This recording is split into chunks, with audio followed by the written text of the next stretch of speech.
3 kilometre मुश्किल से वो कोहली गांव को सिर्फ टच होता है। कोहली को हम अभी भी पूरे प्रॉपर गांव में हम रोड नहीं दे पाए। काफी अगर ऊपर अगर 5 किलोमीटर होता तो शायद ही हम पूरे गांव को कनेक्टिविटी दे पाते। इसमें कोई इशू ही नहीं है, बल्कि ये जानबूझ के एक इशू बनाया जा रहा है, इसमें कुछ नहीं है। जो लोग हैं जो वाकई में जिन लोगों ने उस वक्त खुद साथ रह के, क्योंकि धार के लोग सारे साथ थे जिस वक्त सर्वे हुआ, अगर हम धार स्कूल को नहीं देते तो शायद फिर से और आधा किलोमीटर ऊपर जो है कोहली को। लेकिन ये कहना था कि शमशादा शान जी जब यहाँ पर आई थी इलेक्शन के दौरान, उन्होंने एक वादा किया था कोहली के लोगों को रोड सैंक्शन करूंगी, वो हो गया। दूसरा वादा था कि मैं मोटर लगाकर आपके घरों तक पानी पहुंचाऊंगी। इंशाल्लाह जेजीएम में उनका जो प्रोसेस है वो चल रहा है। अभी हमारी कुछ स्कीमें अपग्रेड हो गई हैं, कुछ टेंडर हो गया है, उनका ऑलरेडी टेंडर्ड है, तो उनको पानी देना हमारा काम है। तो हमारी प्रोरोगेटिव है कि जब हमने लोगों से वादे किए हैं वो तो पूरे करने हैं। रोड सैंक्शन करवाई है कोहली टनल से लेकर कोहली गाँव के लिए। उस रोड में आप जानते हैं कि कितना स्लाइडिंग एरिया है, वहां पर रोड को प्रॉपर तरीके से कामयाब रखना जो है बहुत मुश्किल है।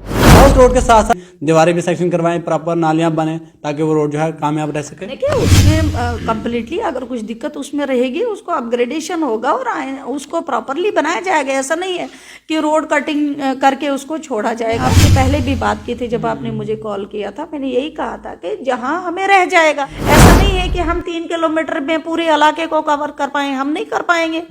मैं विजिट खुद भी करूंगी क्योंकि मुझे टाइम नहीं मिला जब से उसमें रोड कटिंग क्योंकि सिर्फ शुरू किया था, उसके बाद हम नहीं जा पाए।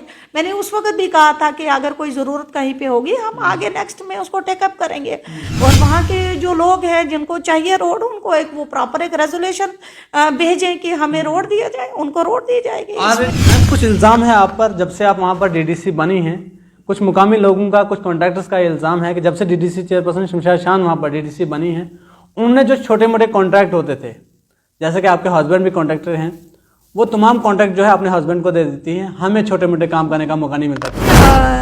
मैं ये आपसे ज़रूर कहना चाहूँगी कि आप एक चीज़ सबूत करें, कहीं पर ये कहें कि मेरे हस्बैंड को कहीं कॉन्ट्रैक्ट है। ये लोग ऐसे लोग हैं जो खुद कुछ कर नहीं सकते, लेकिन दूसरे पे उंगली उठाना इनको बहुत चलता है। लोगों के आपके माध्यम से कहूँगी कि आप सबूत करें, एक टेंडर मेरे हस्बैंड के कार्ड से कहीं है, मुझे बताएं। एक इल्ज़ाम ये भी है कि शमशादा शान जी जब से डीडीसी बनी, उन्होंने जो है अपने ही वर्कर्स को जो है वहाँ की मुकामी कंपनी में मिल गया, जैसे गवर्नमेंट कंपनी वहाँ काम कर रही है, वहाँ पर जो है किसी आम गरीब को जो है शमशादा शान ने कोई सपोर्ट नहीं की। सबसे बड़ी बदकिस्मती ये है कि मुझे टाइम नहीं मिला कभी कंपनीज के बीच में जाने का।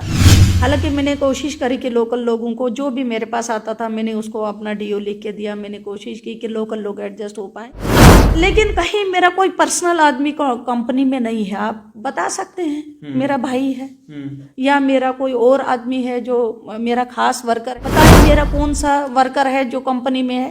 ये बिल्कुल गलत, ये इन लोगों को आदत है ना, क्योंकि पिछले जो हुक्मरान रहे हैं उनके आज भी लोग कंपनियों से तनख्वाह लेते हैं, और ये तभी लोग कहते हैं कि नहीं मैडम का मुझे बता दीजिए कौन सा आदमी मेरा कौन सा वर्कर कंपनी में है। कुछ इल्ज़ाम मुकामी लोगों के यहाँ पर ये भी हैं कि हम शमशादा शान जी को अपने काम के लिए फ़ोन करते हैं, वो हमारा फ़ोन नहीं उठाती, और शमशादा शान जी ये कहती कि मैं दिन में 5500 फ़ोन उठाती हूँ, वोट जो है टोटल 9000 मिले हैं। क्या देखिए मेरी डीडीसी का क्या वाकया में आप किसी गरीब का फ़ोन नहीं उठाते? जी गलत है। अभी जैसे मैं यहाँ पे बैठी हूँ आपके सामने, अभी मेरे पास कितनी कालें आएंगी मैं आपको इसके बाद दिखा सकती हूँ।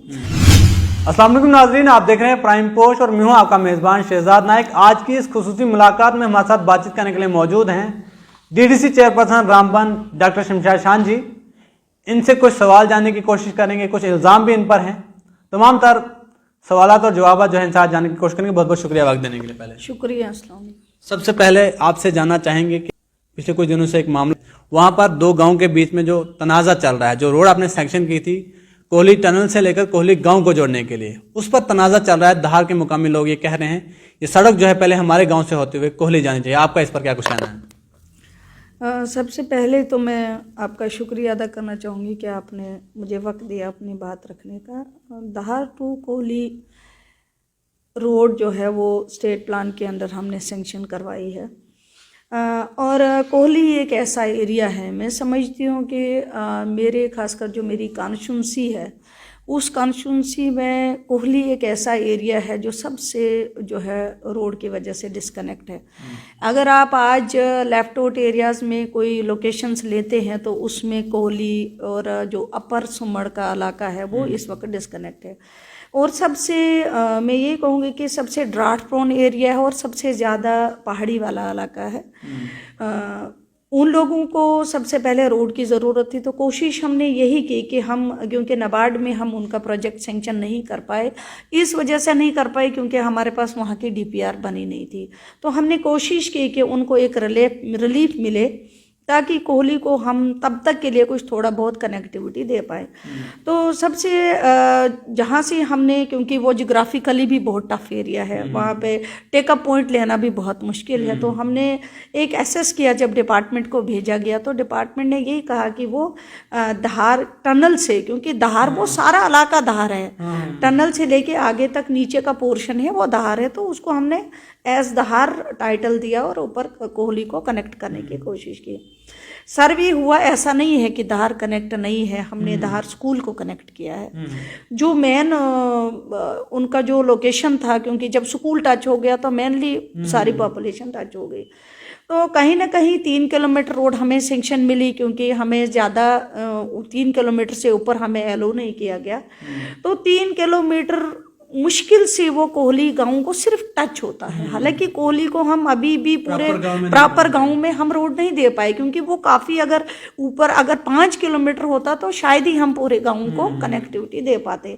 तो अब बदकिस्मती ये है कि कुछ ऐसा नहीं है कि धार के सारे लोग खिलाफ हैं, या इसमें कोई इशू ही नहीं है, बल्कि ये जानबूझ के एक इशू बनाया जा रहा है। इसमें कुछ नहीं है। वहाँ के जो लोग हैं, जो वाकई में जिन लोगों ने उस वक्त खुद साथ रह के, क्योंकि धार के लोग सारे साथ थे जिस वक्त सर्वे हुआ, सर्वे करने के वक्त तो चेयरमैन साथ नहीं था, बल्कि डिपार्टमेंट को भेजा गया और हमने वहां के लोगों को इन्फॉर्म किया कि आप खुद सर्वे करवाइए।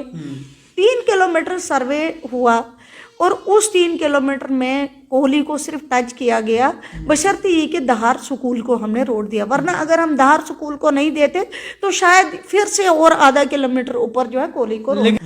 लेकिन हम ये कहें कि अगर किसी रोड, किसी जगह का सेंक्शन आया है, फिर हम उसको काटें फिर उनको दें, वो भी गलत है। जितना डिज़र्व जो है कोहली के लोग कर रहे हैं, उतना ही डिज़र्व धार के लोग भी कर रहे हैं। लेकिन कहीं ना कहीं मैंने आपसे पहले भी बात की थी, जब आपने मुझे कॉल किया था, मैंने यही कहा था कि जहां हमें रह जाएगा, ऐसा नहीं है कि हम 3 किलोमीटर में पूरे इलाके को कवर कर पाए, हम नहीं कर पाएंगे। अब वहां से जो मोड़ है, जो धार स्कूल से जो मोड़ दिया है, मैं इसी नेक्स्ट ईयर प्लान में कोशिश करूंगी कि जो छोटा वहां आगे की तरफ जहां तक एक लिंक हम उनको देंगे, तो 1-2 साल के अंदर उनको भी रोड आ जाएगी। ऐसी कोई दिक्कत ही नहीं है कि आप अगर किसी रोड को बंद करें, वो अच्छी बात नहीं है। और ना ही आज के वक्त पे कोई किसी रोड को बंद कर सकता है, क्योंकि हर जगह जो है कोशिश की जा रही है कि हम कनेक्टिविटी पहुंचा पाए। ऐसा नहीं है कि अगर आप लोगों को 50 साल के बाद रोड मिला तो अब ऐसा नहीं है कि अब आपको नहीं मिलेगा। ये हमारी कमिटमेंट है। हम धार के लोगों को, जहाँ तक मैं विजिट खुद भी करूंगी, क्योंकि मुझे टाइम नहीं मिला जब से उसमें रोड कटिंग, क्योंकि सिर्फ शुरू किया था, उसके बाद हम नहीं जा पाए। मैंने उस वक्त भी कहा था कि अगर कोई ज़रूरत कहीं पे होगी, हम आगे नेक्स्ट में उसको टेकअप करेंगे। और वहाँ के जो लोग हैं जिनको चाहिए रोड, उनको एक वो प्रॉपर एक रेजोल्यूशन भेजें कि हमें रोड दिया जाए, उनको रोड दी जाएगी।